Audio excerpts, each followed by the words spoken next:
ఇప్పుడు నా పక్కన వేరే ఎవరైనా లేకపోతే హ్మ్. నా హార్ట్ బీట్ కొట్టుకొని ఆగిపోతదమ్మా. బట్ స్ట్రాంగ్ వుమెన్ కదా ఇప్పుడు. స్ట్రాంగ్ అప్పుడు వుమెన్ అని మీకు అప్పుడుండే కనిపిస్తుంది. అప్పుడుండే రమ్య వేరు, ఇప్పుడుండే రమ్య మీకు వేరు కదా! కనిపిస్తుందన్న అంతే. హ్మ్. హ్మ్. కానీ నా పక్కన నుండి నడిపించేటోళ్ళు లేకపోతే నేను నడవలేను.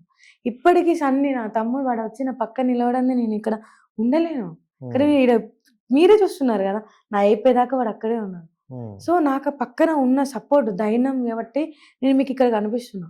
హ్మ్. సో, నేను జెప్పేదంతా ఒకటే. నాకంటూ ధైర్యం ఇచ్చింది మా నాన్న, హ్మ్. మా బావ.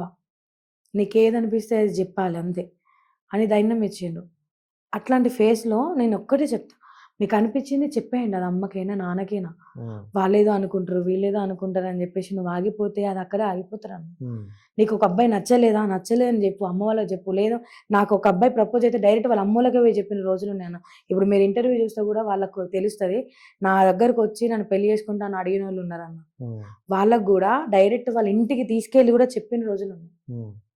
వాళ్ళని కొట్టి ఆపేసిన రోజులున్నాయి. ఓకే. సో, నేను జెప్పేదదే. అమ్మాయిలకి ఏదనిపిస్తే అది జెప్పండి. నీకు నచ్చలేదా? నచ్చలేదని జెప్పండి అంతే. హ్మ్. అదొక్కటే జెప్తాను.